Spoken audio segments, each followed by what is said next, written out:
মনে রাখো দোস্ত, মোবাইলের মাধ্যমে জীবনের শেষ সুখ তালাশ কইরো না।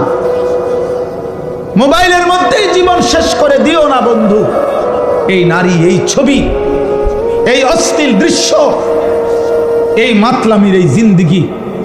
প্রিয় নওজোয়ান, তোমরা মুসলমান, একটা চুলের ফ্যাশনের উপরে জীবন শেষ করো না, একটা জামার ডিজাইনের উপরে জীবন শেষ করে দিও না, একটা প্যান্টের ডিজাইনের জন্য জিন্দিগি শেষ করে দিও না, একটা মেয়ের জন্য জীবনের 5টা বছর নষ্ট করে দিও না। আমার বন্ধু, নষ্ট করো না তুমি। তোমার দ্বারা অনেক স্বপ্ন আছে, তোমার নিয়ে অনেক সম্ভাবনা আছে, তোমার নিয়ে অনেক স্বপ্ন আছে। আগামীর পৃথিবীতে তুমি কালেমার পতাকা উড়াবা, আগামীর পৃথিবীতে তুমি ইসলামের পতাকা উড়াবা। আল্লাহর নবীর এমন সাহাবী ছিল, ইসলামের ইতিহাসে এমন মুজাহিদ ছিল, যাদের স্ত্রীরা তাদের বাসর রাতের কোরবানি করে স্বামীরে প্রথম রাতেই মাথায় পাগড়ি বেঁধে যুদ্ধের ময়দানে ছেড়ে দিয়েছে। বলেছে, স্বামী যাও, আল্লাহর জন্য জান দাও, আর হাসরের ময়দানে তোমার সাথে দেখা হবে, যাও। অতএব দোস্ত আমার, এক নারীর জন্য তুমি না, এক ছবির জন্য তুমি না, এক অশ্লীল দৃশ্যে তুমি হেরে যেও না, হাইরা যাও না। আমি অনুরোধ করছি, আমার 17 বছরের নওজোয়ান, ইসলামের ইতিহাসে 17 বছরের নওজোয়ান মুহাম্মদ ইবনে কাসেম রাহমাতুল্লাহ আলাইহি, এই হিন্দুস্তান বিজয়ের মহানায়ক মুহাম্মদ ইবনে কাসেম, উনি 17 বছরের টকবগে যুবক ছিলেন। আরব থেকে সাগর পাড়ি দিয়ে এসে সিন্ধু প্রদেশ ভারতের রাজা দাহিরকে পরাজিত করে তিনি কালেমার পতাকা উড়িয়েছেন। সুলতান ইখতিয়ার উদ্দিন মুহাম্মদ বিন বখতিয়ার খিলজি রহমতুল্লাহ আলাইহি মাত্র 17 জন যোদ্ধা নিয়ে আমার এই বাংলা মুলুক, তিনি হিন্দু রাজা লক্ষণ সেনকে পরাজিত করে কালেমার পতাকা উড়াইছিলেন। হ্যাঁ, অতএব দিল্লির লাল কেল্লা মুসলমানদের, দিল্লি মুসলমানদের, ইন্ডিয়া মুসলমানদের, গোটা হিন্দুস্তান মুসলমানদের বেটা।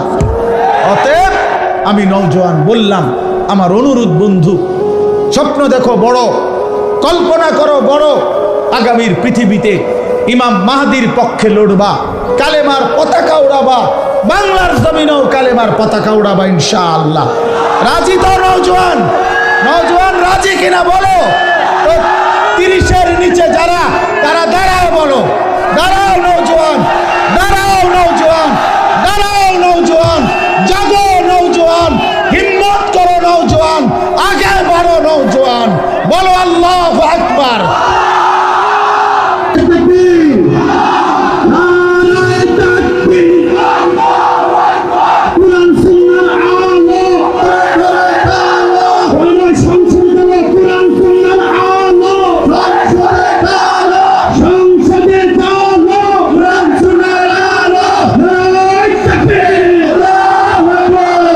মাশাআল্লাহ, মাশাআল্লাহ। বসো ভাইয়া, হেরে যেও না ভাইয়া। ইমানদার হারতে জানে না, ইমানদার হারতে জানে না, মুমিন হারে না। ইসরায়েলের কুত্তা হেরে গেছে, ফিলিস্তিনের মুসলমান হারে নাই, গাজা এখনো হারে নাই, হামাস এখনো হারে নাই, কিন্তু ইসরায়েলের কুত্তারা যুদ্ধবিরতি দিতে বাধ্য হয়েছে। অতএব ইসরায়েলের কুত্তা আজ হোক কাল হোক চূড়ান্ত হেরে যাবে, ফিলিস্তিনের পতাকা উড়বেই উড়বে ইনশাআল্লাহ। মনে রাখো বন্ধু, হতাশার কিছু নাই। সারা পৃথিবীতে ইসলামের বিজয়ের পূর্বাভাস প্রতিটা মাহফিলে এখন আমাদের বাংলাদেশে আমরা দেখতেছি নওজোয়ানের উপস্থিতি। বাংলাদেশের প্রতিটা গলিতে গলিতে মাদ্রাসা, বাংলাদেশের কিশোর দিন মজুর, সেও স্বপ্ন দেখে তার ছেলে হাফেজে কোরআন হবে। বাংলাদেশের উচ্চবিত্ত 1000 কোটি টাকার মালিকও স্বপ্ন দেখে তার ছেলে হাফেজে কোরআন হবে। কাজে কোরআন প্রত্যেকের দিলে দিলে পৌঁছে গেছে। মাদ্রাসা কোরআনের ঘর উম্মতের রাস্তায় রাস্তায় গলিতে গলিতে পৌঁছে গেছে। এদেশের লক্ষ কোটি কিশোর তরুণ নওজোয়ান আল্লাহর দ্বীনের জন্য ওয়াজ মাহফিল, উলামায়ে কেরামের কোরআনের কথা পৌঁছাবার জন্য জান প্রাণ বাজি রেখে মেহনত করছে। এটাই বলে আগামীর বাংলাদেশ ইসলামের বাংলাদেশ ইনশাআল্লাহ, ইনশাআল্লাহ, ইনশাআল্লাহ। ষড়যন্ত্রকারীরাই হেরে যাবে, দুশ্মনরাই হেরে যাবে, কালেমাই বিজয়ী হবে। ইসলামই বিজয়ী হবে ইনশাআল্লাহ। এই জন্য যুবক, চরিত্রহীন হইও না, নষ্ট হইও না, আখলাক বরবাদ করো না। আখলাক বরবাদ, যে কপালে সেজদা নাই তুমি পারবা না, যে কপাল, যে শরীর পবিত্র না তুমি পারবা না। নারী দেখে, ছবি দেখে, অশ্লীল দৃশ্য দেখে শরীর যদি নাপাক বানিয়ে রাখো, লজ্জাস্থানের সক্ষমতা নষ্ট করে ফেলো, কোমরের শক্তি যৌবনের নষ্ট করে ফেলো, তুমি পারতা না। আগামীর ইসলামের জন্য ডাক আসলে তুমি দাঁড়ায় থাকতে পারতা না তখন। এজন্য এখন থেকে প্রস্তুতি নাও, এখন থেকেই নামাজি হও, এখন থেকেই চরিত্রবান হও, এখন থেকেই উত্তম আখলাকওয়ালা হও। আল্লাহ তাআলা আমাদেরকে তৌফিক দান করেন, আল্লাহ আমাদেরকে হিম্মত দান করেন, আল্লাহ তাআলা আমাদের কিশোর নওজোয়ানকে কবুল করে নেন। মোহতারাম হাজিরিন, তাইলে আমি আমার প্রথম কথা শেষ করলাম। আমার প্রথম কথা ছিল এই, আমাদের এই মাহফিল যেন ইনশাআল্লাহ আগামী দিনে আরো ফিকিরমান এর মধ্যে যেন হয়, এবং এই ফিকিরে যে উম্মতের পরিবর্তন, মানুষের সংশোধন, আখিরাতের জিন্দেগি গঠন, এর জন্য আরো কার্যকর পদক্ষেপ নেওয়া উচিত, এবং সেটা নেওয়ার চেষ্টা করা হবে ইনশাআল্লাহ। ঠিক নেই? হ্যাঁ ইনশাআল্লাহ। আল্লাহ কবুল করেন, আল্লাহ কবুল করেন, আল্লাহ কবুল করেন। এবার আসেন মুআজ্জাজ হাজিরিন, আমি কোরআনুল কারীমের সূরা বাকারার 183 নম্বর আয়াত তেলাওয়াত করেছি। আর অল্প একটু সময়, এইবার এই আয়াতটার উপরে সামান্য কিছু কথা আরজ করতে চাই। সূরা বাকারার কোরআনুল কারীমের দ্বিতীয় সূরা, দ্বিতীয় নম্বর পারা, এই আয়াত 183 নম্বর আয়াত থেকে 187 নম্বর আয়াত, মোট 5টা আয়াত। এই 5টি আয়াতের মূল বক্তব্য হলো মাহে রমজান, রমজান এবং রোজা, এই সম্পর্কিত কোরআনের দিক নির্দেশনামূলক বক্তব্য কোরআনে এই 5টি আয়াত বিশেষ আলোচনা।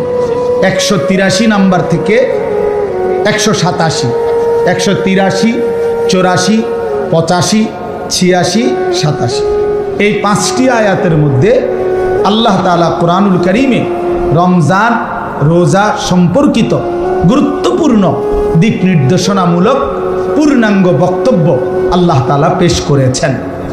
তো উচিত হইল যেই ইবাদত এবং আমলের মাস শ্রেষ্ঠতম আমাদের সামনে আসতেছে মাহে রমজান, আমি প্রথম অনুরোধ করি প্রত্যেকেই, যাদের সুযোগ হয় তারা প্রত্যেকেই এই 5টা আয়াত সূরা বাকারার 183 থেকে 187 পর্যন্ত বাংলা অনুবাদ এবং সংক্ষিপ্ত তাফসির ব্যাখ্যা নিজেদের দায়িত্বে পড়ে নেবেন। একটা ভালো তাফসির থেকে, তাফসিরে মাআরিফুল কোরআন, মুফতি শফি রহমতুল্লাহ আলাইহির এই তাফসির অ্যাভেলেবেল পাওয়া যায়। তাফসিরে তাওজিহুল কোরআন, আল্লামা তাকি উসমানী দামাত বারাকাতুহুমুল আলিয়া, সারা পৃথিবী বিখ্যাত আলেমে দ্বীন তিনি, ওনার এটা পাওয়া যায় বাংলা। তাফসিরে তাওজিহুল কোরআন 3 খণ্ডে 1200-1300 টাকা খুব সম্ভব নিবে। তো এটা কিনে এই 5টি আয়াতের সংক্ষিপ্ত তাফসির ব্যাখ্যা পড়লে এটা দিলের মধ্যে আসবে যে আমার আল্লাহ আমার কাছে রোজা উপলক্ষে, রমজান উপলক্ষে আসলে কি চাচ্ছেন। টেলিভিশনের সিদ্ধান্ত দিয়ে হবে না, ওই অমুক নেতা তমুক মন্ত্রী ওরা কি বলছে এগুলো খাদ্যদ্রব্য নিয়ন্ত্রণে রাখবেন, তারপরে দিয়ে এটা ভ্যাট কমাবেন, ওই কমাবেন, সেই কমাবেন, এত কথার দল। মূল বক্তব্য হলো আল্লাহ তাআলা কি বলছে। এই 5টা আয়াতের শুরুতে আল্লাহ কথা শুরুই করছে ইয়া আইয়ুহাল্লাযীনা আমানু, 183 নম্বর আয়াত, হে ঈমানদারগণ। অতএব এই কথা স্পষ্ট আল্লাহ আমারে বলছে। কাকে বলছে? আমাকে। আমি মুমিন, আমি মুসলমান, আমি ঈমানদার, আমাকেই আল্লাহ বলছে। অতএব আমার আল্লাহ আমাকে যা বলছেন এটাই আমার জন্য যথার্থ, এটাই আমার জন্য যথেষ্ট, এটাই আমার জন্য পূর্ণাঙ্গ। এই জন্য মুসলমান হিসাবে, মুমিন হিসাবে আমাদের এটা জানা উচিত। এই জন্য আমি প্রথম আয়াতটা বলে শুরু করে দিতে চাই।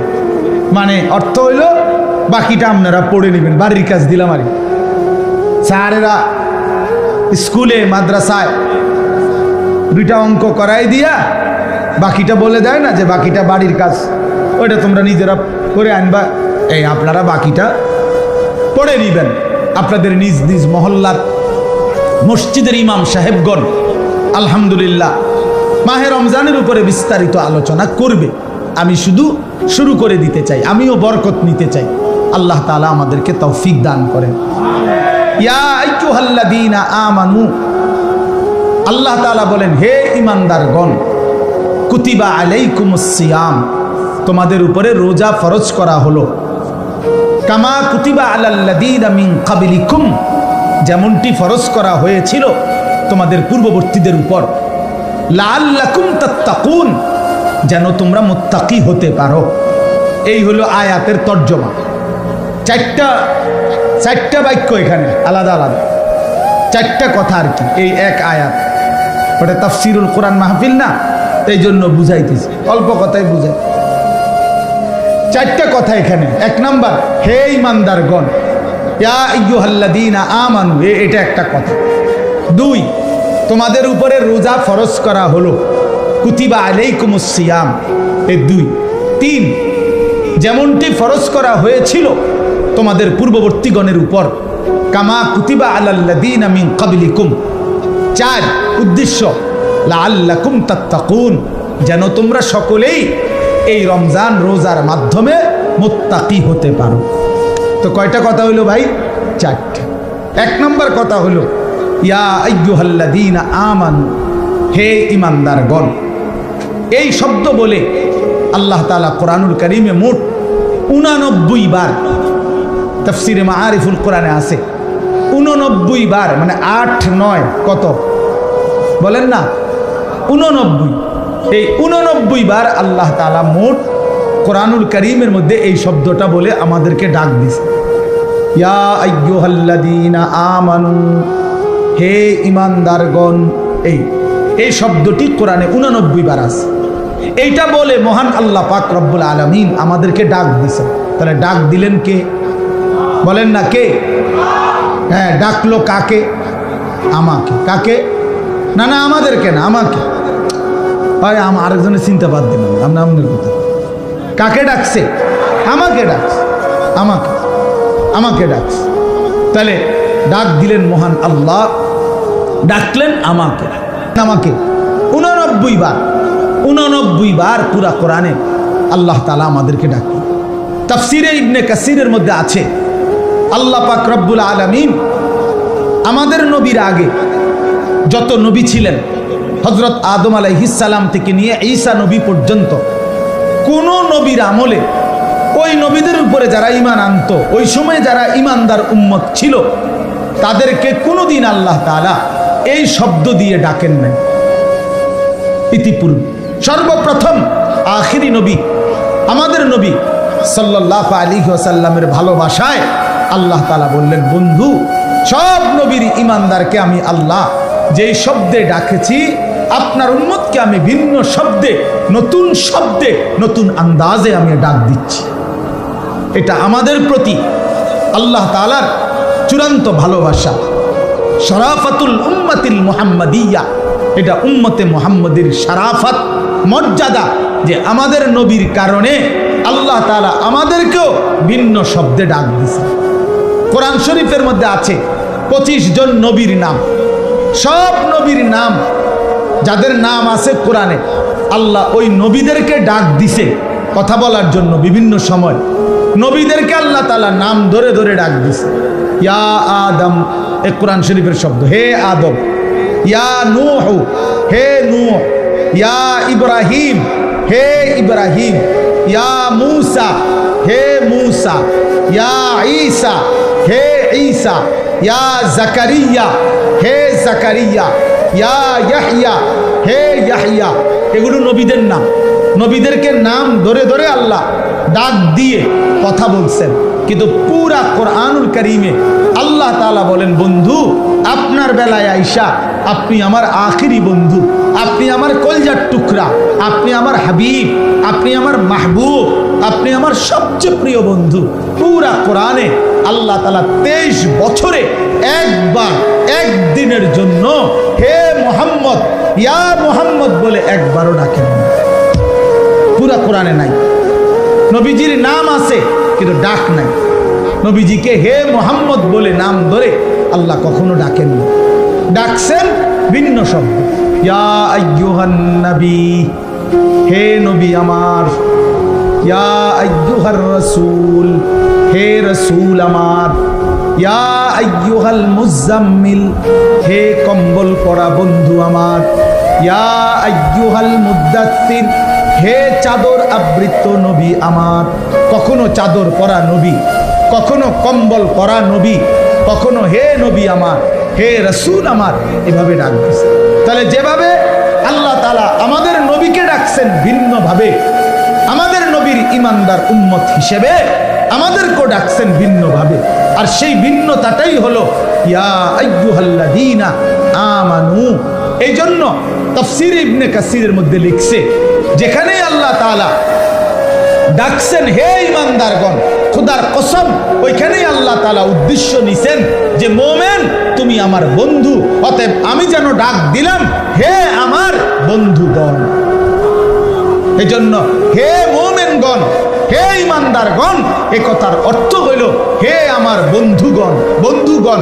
এই জন্য প্রতিটা মোমেন আল্লাহর বন্ধু, আল্লাহর বন্ধু মোমেন, মোমেনের বন্ধু আল্লাহ, আল্লাহ।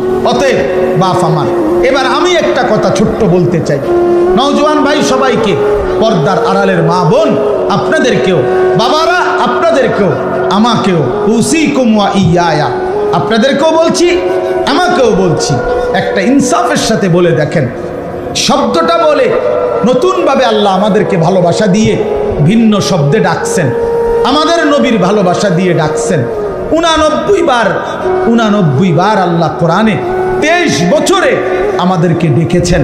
হে ঈমানদার বলে বলে আমাদেরকে আল্লাহর হুকুম মানতে বলছেন।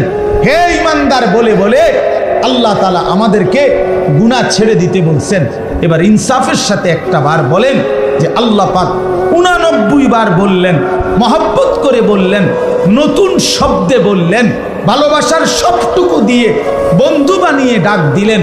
এরপরেও যেই বান্দা সেই রবের ঈমানদার পরিচয় দিয়েও যে তার রবের ডাকে সাড়া দেয় না, তো তাকে আর কতবার ডাকলে, আর কতবার বললে, আর কেমনে বললে তুমি বান্দা, তুমি বান্দা, আল্লাহর ডাকে ঈমান আনতা, বিশ্বাস করতা, মেনে নিতা। এবার তুমি বলো। আমি জানতে চাই নওজোয়ান, তোমরা যারা নামাজ পড়ো না, তোমরা যারা 5 ওয়াক্ত নামাজ পড়ো না, তোমরা যারা খোদার 365 দিনে এক বছরে কোনো দিন ফজরের নামাজ পড়ো নাই, এই নওজোয়ান, তোর মাওলা, তোর আল্লাহ তোরে আর কতবার ডাকলে তুমি সেজদা দিতা? বলো নাফরমান, বলো নাফরমান, যাদের কপালে সেজদা নাই, বলো নাফরমান, বলো আল্লাহর কতবার ডাকতো তোমার? কোরআন শরীফে আছে ফাবি আইয়ি হাদিসিন বাদাহু ইউমিনুন। আল্লাহ তাআলা বলছেন সূরা মুরসালাতের মধ্যে, আল্লাহ বলছে ফাবি আইয়ি হাদিসিন বাদাহু ইউমিনুন। এই বান্দা, আমি 23টা বছর কোরআন নাজিল করেছি, 30 পারা কোরআন নাজিল করেছি। এই কোরআনের পৃষ্ঠাগুলো, পাতাগুলো, আয়াতগুলো নাজিল করতে করতে আমি আমার বন্ধুর রক্ত মাখা শরীর, তায়েফের রক্তাক্ত শরীর আমি সয়ে নিয়েছি। আমার বন্ধু যখন রক্ত ঝরা শরীর, আমি তো তখন ছিলাম, আমারও তো কলিজায় ব্যথা লাগছিল। আমার বন্ধু তায়েফের রক্তে যখন ভেসেছে, কিন্তু আমি তো মেনে নিয়েছি। উহুদের দান দান শহীদ করা রক্ত বন্ধুর মেনে নিয়েছি। পেটে আমার বন্ধু 2টা ক্ষুধার কষ্টে পাথর ভাঙছে, আমি সেই পাথর বাঁধা ক্ষুধার কষ্ট মেনে নিয়েছি। বিনিময়ে আমি এই কোরআন নাজিল করলাম 23 বছর, 30 পারা কোরআন নাজিল করলাম। সর্বশ্রেষ্ঠ ফেরেশতা জিব্রাইলকে দিয়ে নাজিল করাইলাম, সর্বশ্রেষ্ঠ রাসূল নবী মুহাম্মদের কাছে পাঠাইলাম। অতএব বান্দা বলো, এরপরে আমি আর কি বললে, কেমনে বললে, আর কতবার বললে তুমি আমার কথা মেনে নিতা? বলো না ফরমান, বলো।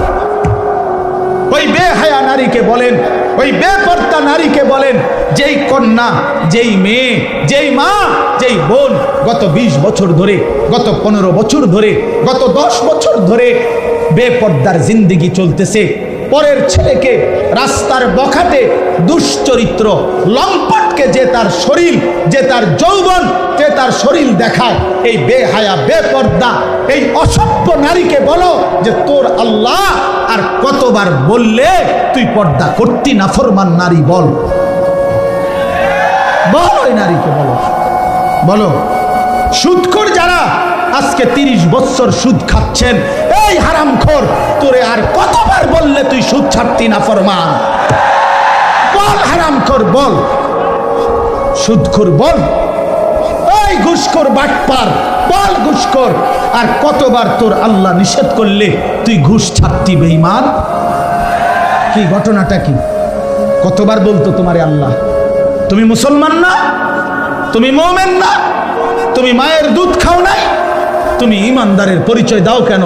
তুমি তো লেখলা ভোটার আইডি কার্ডে তোমার ধর্ম ইসলাম, তুমি তো জন্ম নিবন্ধন সনদে লেখলা তোমার ধর্ম ইসলাম, তুমি তো তোমার বায়োডাটার মধ্যে বারবার পরিচয় দিতে গিয়ে তুমি তো লেখলা ইসলাম, তাইলে বেঈমান মুসলমান লেখলি কেন? সেজদা দিলি না কেন? এই নাফরমান, বলো বলো ছেলে, আরে বাটপার বলো, লিখলি কেন? পরিচয় দিলা কেন? তাহলে এফিডেভিট করো, ছেড়ে দাও মুসলিম পরিচয়, বলো রাজপথে দাঁড়িয়ে, নাহলে এখানে বলো, আজকে প্রচার হইব বেশি, কও এ নাই সাক্ষ্য।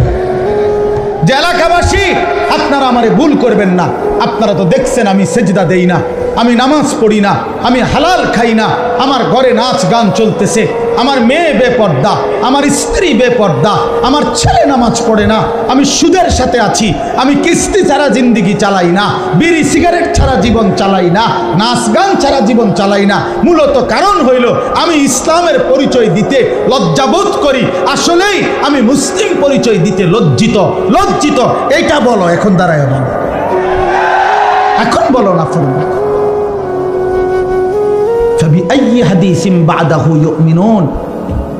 আল্লাহ জিজ্ঞেস করছে, বান্দা বলো আর কেমনে বললে তুমি মেনে নিতা? নবী জিজ্ঞেস করবে, দোস্ত আমি বন্ধু ফেরিওয়ালা, খুব সুন্দর নিয়ম মাফিক ওয়াজ করতে আমি জানি না, খুব ডিজাইনেবল কথা আমি বলতে পারি না বন্ধু, কিন্তু আমি আমার কলিজার সবটুকু আবেগ দিয়ে বললাম, ভালোবাসার সবটুকু দিয়ে জানতে চাইলাম। আমি বললাম, দোস্ত নওজোয়ান, পর্দার আড়ালের মা বোন, খোদার কসম নবীজি হাসরের ময়দানে উম্মতের আমলনামা নবী দেখবে, সুপারিশের আগে আমলনামা দেখাইতে হবে, ফাইল জমা দিতে হবে নবীজির কাছে। ইয়া রাসূলুল্লাহ, যে আমি আনিসুর রহমান আশরাফি, এটা আমার ফাইল, আপনি আমার জন্য একটু সুপারিশ করেন। আল্লাহর নবী সেটা দেখবে, খোদার 30 বছরে কোনো দিন ফজরের নামাজ পড়ে না, 365 দিনে কোনো ফজরের নামাজ নাই, 30 বছর ধরে মিথ্যাই বলছে, 30 বছর ধরে সুদ খাইছে, 30 বছর ধরে ঘুষ খাইছে, আজীবন কিস্তির টাকা দিয়ে জিন্দিগি কাটাইছে, 60 বছর বয়স এখনো বিড়ি সিগারেট মুখে, 60 বছর পর্যন্ত বিড়ি সিগারেট খাইয়া গেছে, 60 বছর পর্যন্ত গালি ছাড়া কোনো একটা কথা বলে নাই, চা দোকানের নর্তকীর দেখা ছাড়া দিন কাটে নাই, সময় কাটে নাই। নারী দেখবে যে বছরের পর বছর বেপর্দা, একটা পূর্ণ রমজান গেছে, আল্লাহ ডাকতেছে মহিলাটাকে, হে আমার বান্দি রহমত নাও, মাগফিরাত নাও। শেষ দশকে আল্লাহ ডেকে বলে, আমার ইমানদার বান্দি নাও, জাহান্নাম থেকে মুক্তির পরওয়ানা নাও। আর ওই নাফরমান নারী, ওই বেহায়া নারী বলে, এই মাওলা তোমার জান্নাত আমার লাগবে না, তোমার নাজাত আমার লাগবে না, তোমার এডি তুমি রাখো, আমি জুতা কিনতে যাইতে আসি, আমি মার্কেটে যাই জুতা কিনতে, মনে রাখিস তোরে জুতা দিয়া ফিটবে, জুতা দিয়া ফিটবে, জুতা দিয়া বললাম। বেহায়া নারী, মনে রাখিস তোরে জুতা দিয়া ফিটবে, তোরে ফেরেশতা জুতা দিয়া ফিটবে। তুই কার আহ্বান প্রত্যাখ্যান করলা? রমজানের শেষ 10 দিন জুতা কেনার জন্য আল্লাহ দিছিল? কথা বলেন না কেন? শেষ 10 দিন শাড়ি গহনা কিনবার জন্য আল্লাহ দিছিল? তো আল্লাহ তো ডাকলো মাগফিরাত নাও, আল্লাহ তো ডাকলো রহমত নাও, আল্লাহ তো ডাকলো নাজাত নাও। তুমি কও না আমার এটি লাগতো না, আমার জুতা, আমার দরকার জুতা, আমার দরকার শাড়ি, আমার দরকার ফেয়ার অ্যান্ড লাভলি, আমার দরকার গহনা, আমি রাস্তার পুরুষ দেখাবো, আমি বখাটেরা রেডি হয়ে আছে আমার রূপ দেখার জন্য, যৌবন দেখার জন্য। এই জন্য অসভ্য মেয়ে নিজের শরীর প্রদর্শন করার জন্য সে নানা রঙের বাহারি সাজে সাজে। আরে নারী, ওই মেয়ে কন্যা বোন, তুমি যদি বুঝতা যারা তোমারে দেখে তারা তোমারে উপভোগের কল্পনা ছাড়া, তারা জিনা ব্যভিচারের কল্পনা ছাড়া আর কিছু তাদের দিলে তোমার প্রতি জাগে না। এই ছাড়া আর কিচ্ছু নাই, এই ছাড়া আর কিছু নাই। দুশ্চরিত্র যুবক তোমাকে নিয়ে উত্তম কোনো কল্পনা করে না, উত্তম কোনো কল্পনা করে না। অতএব দয়া করে বন্ধু বলেন, নবীজি যখন দেখবে নামাজ নাই, রোজা নাই, জিকির নাই, তেলাওয়াত নাই, ফজরের নামাজ নাই, হালাল উপার্জনের কোনো খবর নাই, ঘরে টেলিভিশন, নাচ গান চলছে তো চলছে, চলছে তো চলছে, আল্লাহর কসম বন্ধু নবীজি সাল্লাল্লাহু আলাইহি সাল্লাম চোখের পানি ফেলে দিবে আর হাসরের ময়দানে উম্মতকে বলবে, উম্মত আমি সেই নবী, 23 বছর যেই নবী তোমাদের জন্য সারা রাতও আমি এশার নামাজের পরে দাঁড়িয়ে ফজরের আজান পর্যন্ত আমি চোখের পানি ফেলে তোমাদের জন্য আমি আল্লাহর কাছে মাগফিরাতের দোয়া করছিলাম। আমি সারা রাত কাঁদছি উম্মত, আমি পেটে 2টা পাথর বাঁধছি ক্ষুধার কষ্টে, আমি তায়েফের রক্তে আমার শরীর এই পরিমাণ রক্ত ঝরছে, আমার পায়ের জুতা পায়ের তালুর সাথে জমাট বাইধা আমার জুতা খুলতে পারছিলাম না। আমি উহুদের দান দান করা শহীদ হয়ে রক্ত ঝরিয়ে উহুদের ময়দানে পড়েছিলাম, বিনিময়ে এই আমল নামা, আমার 23 বছরের মেহনতের এই বিনিময়। উম্মত আমি এই জন্য রক্ত ঝরাইলাম। বলো না বাপ, এই বাপ বলো, কি বলবা তুমি তখন? নবী যখন বলবে, উম্মত কেমনে পারলা তুমি আমার 23 বছরের চোখের পানিকে এভাবে ফিরাই দিলা, আমার তায়েফের রক্ত এভাবে ফিরাই দিলা, আমার পেটে পাথর বাঁধা ক্ষুধার কষ্ট এভাবে ভুলে গেলা? এটা কি আমল নামা নিয়ে আসছো? আরে মিয়া, কোনো বাবা যদি তার গ্রামের জায়গা জমি ভিটা মাটি বেচা 6 বছর লাগাইয়া ছেলেটারে যদি ইউনিভার্সিটিতে পড়ায়, এই ছেলেটার ইউনিভার্সিটির খরচ দিতে গিয়ে বাবা জমিটা বিক্রি করে ফেলছে, ভিটাটা বিক্রি করে ফেলছে, 3 বেলা না খাইয়া 10 বেলা না খাইয়া বুকে বাইন্দা সন্তানরে টাকাগুলো দিছে। 6 বছর পরে যদি রেজাল্ট আসে ছেলেটা ফেল, ফলাফল যদি আসে ফেল করছে, এই বাপ কি পরিমাণ কাঁদবে বলো ভাইয়া? এই বাপ কি পরিমাণ কাঁদবে?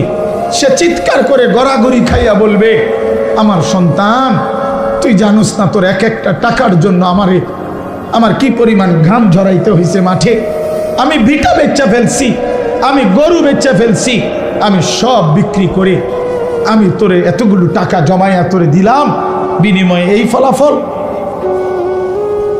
কাঁদবে কি না বলেন?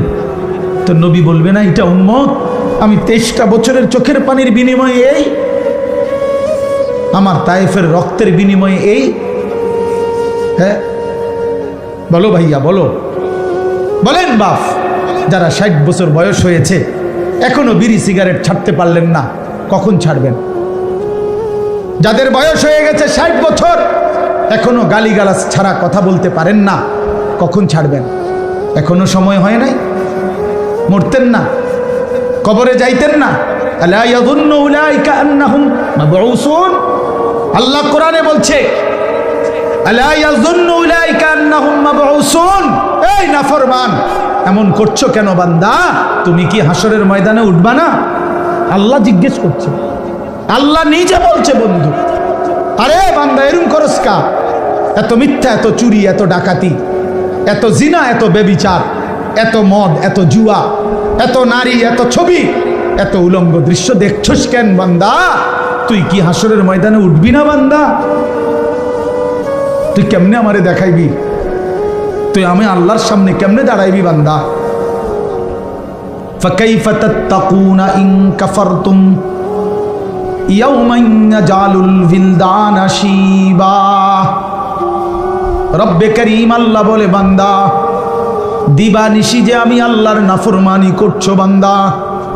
আল্লাহ বলে, বান্দা আমি জানতে চাই বান্দা, এই যে দিবানিশি নাফরমানি করছো, ওই হাসরের দিন তুমি কেমনে বাঁচবা বান্দা? এই হাসরের দিন জানো নাকি বান্দা, একদিনেই তো দুঃখ কষ্ট যন্ত্রণা আর আযাবে। হাসরের একদিনেই কোলের বাচ্চা বুড়া হয়ে যাবে, বুড়া হয়ে যাবে। ফাকাইফা তাত্তাকুনা ইন কাফারতুম ইয়াওমান ইয়াজালুল বিলদানা শিবা। একদিনেই কোলের বাচ্চা বুড়া হয়ে যাবে। মানুষ বলে না যে এই একটা 15 দিনের এই যন্ত্রণায় আমার চুলটা পাইকা গেছে, বলে কি না বলেন? এই 3 মাসের বেদনায় আমার চুল পাইকা গেছে। রব্বে করিম বলে, আখিরাতের একদিনের যন্ত্রণায় কোলের বাচ্চা বুড়া হয়ে যাবে। অতএব বন্ধু আমার, আমি এক শব্দ মনে করাইলাম, একটা শব্দই মনে করাইলাম, ইয়া আইয়ুহাল্লাযীনা আমানু, হে ঈমানদার, হে ঈমানদার। এটা আল্লাহ তাআলার বহুতই মহব্বতের শব্দ, বহুতই মহব্বতের শব্দ। অতএব মা বোন, আমরা শুনেছি অনেক মা বোন বয়ান শুনতে আসছেন, এই জন্য বললাম, এই জন্য বললাম মায়েরা, আমি যদি আপনাদের সন্তানের বয়সী হই, আমি আপনার ছেলে বললাম, কোন বোন আমি তোমার ভাই, আমি তোমারে বললাম বোন, তুমি রমজান মাস বোন আমার, আল্লাহর দোহাই, রমজান আল্লাহর দেওয়া। রমজানে আল্লাহ বলছে, বান্দা এটা আমি আমার সিজন, আল্লাহরও সিজন। এটা কিসের সিজন? আল্লাহ বলে, বান্দা এই মাসে না আমি আমার বেশি বান্দারে জাহান্নাম থেকে মুক্তি দেব, এই মাসে আমি জান্নাতি দেব আমার কোটি কোটি বান্দাকে। এই জন্য এই মাসটাকে আমি আলাদাভাবে ইবাদত দিয়া সাজাইছি। সিজনে ব্যবসায়ী অতিরিক্ত মাল উঠায়, অতিরিক্ত মাল উঠায়। কাপড় ব্যবসায়ী এখন আরো 40 লাখ টাকার মাল উঠাইছে, কারণ তার এখন সিজন। আল্লাহ তাআলা বলে, রমজান আমার বান্দাকে মাফ করার সিজন, জাহান্নাম থেকে মুক্তি দেওয়ার সিজন, জান্নাত দেওয়ার সিজন। এই জন্য আমি আল্লাহ রমজানে আরো অতিরিক্ত ইবাদত উঠাইলাম। গত 11 মাসের ইবাদত তো ছিলই, নতুন করে 1 মাসের রোজা নতুন ইবাদত দিলাম। ইফতার এটাও ইবাদত, সাহারি এটাও ইবাদত, 20 রাকাত তারাবি এটাও ইবাদত, শেষ দশকের এতেকাফ এটাও ইবাদত, শেষ দশকের বেজর রাত্রির সবে কদরের তালাশ এগুলো এটাও ইবাদত। আল্লাহ বলে, বান্দা অতিরিক্ত আরো ইবাদত দিয়ে রমজানটাকে ইবাদত দিয়ে সাজাইলাম, কোরআন দিয়ে সাজাইলাম, সেজদা দিয়ে সাজাইলাম। নেকি এবার যদি আল্লাহকে বলে, আল্লাহ ইবাদত তো বাড়াইয়া দিলেন, নেকি বাড়াইছেন এটা কোন? তা আল্লাহ বলে, হ্যাঁ বান্দা, একটা নফল একটা ফরজের সমান, একটা ফরজ 70টা ফরজের সমান। এক শুরুর দশক রহমত, মাঝখানের দশক মাগফিরাত, শেষ দশক নাজাত। প্রতিদিন মাফ করব, জান্নাতের দরজা খোলা, জাহান্নামের দরজা বন্ধ, শয়তানগুলোকে শেকলে বন্দি। এই সব ব্যবস্থাপনা করে আমি চাই শুধু আমার বান্দা সেজদা দিবে, বন্দিগি করবে, রোজা রাখবে, ইফতার করবে, সাহারি করবে, 20 রাকাত তারাবি পড়বে, মিথ্যা ছাড়বে, চুরি ছাড়বে, ডাকাতি ছাড়বে, জিনা ব্যভিচার ছাড়বে। আর পুরা রমজান প্রতিদিন আমার বান্দা শুধু জান্নাতেই ঢুকবে, জান্নাতেই ঢুকবে, জান্নাতেই ঢুকবে। লাআল্লাকুম তাত্তাকুন। এজন্য আল্লাহ বলছে, আমি 1 মাসেই কুতিবা আলাইকুমুস সিয়াম কামা কুতিবা আলাল্লাযীনা মিন ক্বাবলিকুম, আমি আল্লাহ পূর্ববর্তী ইমানদার উম্মতের মতো তোমাদের উপরে রোজা ফরজ করলাম, কষ্ট দেওয়ার জন্য না, ভোকে কষ্ট দেওয়া তোমাদেরকে নয়, বরং আমি আল্লাহ লাআল্লাকুম তাত্তাকুন, মুত্তাকি বানানোর জন্য। মুত্তাকি মানেই জান্নাতি, জান্নাতি মানেই মুত্তাকি।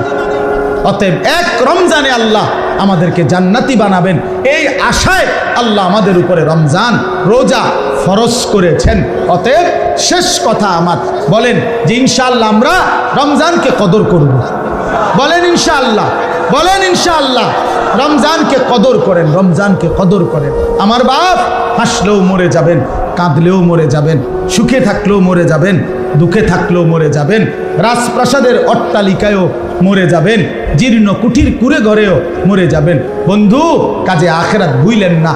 কবর ভুইলেন না।